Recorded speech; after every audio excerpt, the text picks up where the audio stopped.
Good morning, everybody. Hope you've had a great week. Appreciate you being here today. If you want to follow along, we will be in First John, chapter number 3, verses 12 and 13. John writes, "We should not be like Cain, who was of the evil one and murdered his brother." And why did he murder him? Because his own deeds were evil and his brother's righteous. Do not be surprised, brothers, that the world hates you. John uses here an extreme example to remind us that as believers, we will be hated by this world, even persecuted, perhaps even killed. He uses, again, the example of Cain and Abel. And he says that Cain reminds us that Cain killed his brother Abel, and he says, and why did he murder him? Because his deeds were evil and his brothers were righteous. He was envious of Abel's life and how Abel was living, and rather than try to clean up his own life, he decided to get rid of Abel and to get rid of his brother. His brother's acts were righteous, and Cain felt like because his brother was living a righteous life and living a life following God, that it exposed him as being less than righteous, being less than he should be. And so he decided that, again, the way to solve that problem would not be for him to become more righteous, but to get rid of the thing that he was being compared to, and that was his righteous brother Abel. And John is saying that we shouldn't be shocked as believers that if a brother would kill his brother over this envy, if he would come to the point where he hated his brother so badly for his righteousness that he would kill him, then we shouldn't be surprised today if the lost world then hates us for our faith.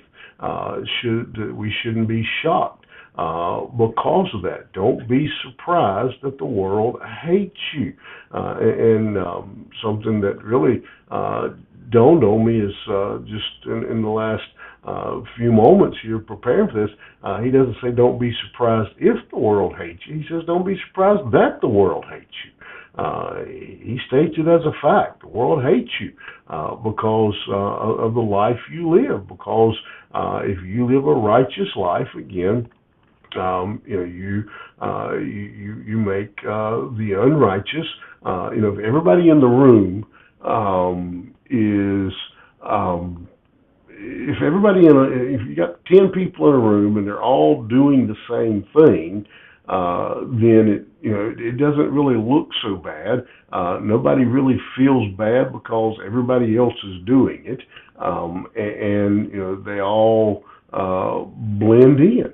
But if you've got a room and 8 of them are doing something wrong, but 2 are not involved, then you know what happens. You've seen that happen from the time going back to the schoolyard all the way to adulthood. When the group decides to go bad, and 1 or 2 people decide not to participate, the group will turn on the ones who are not participating. Because why? Because those who are not involved in the group's bad actions, it makes them look bad. If everybody's doing it, then they don't look as bad.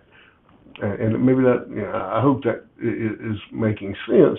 But that's what John's saying to us, that the believers, let's face it, are in the minority in our society today, and the majority of the world is living in immorality and unrighteousness and sin, and so therefore they hate those who are trying to live righteous, because it just makes their sin stand out even more.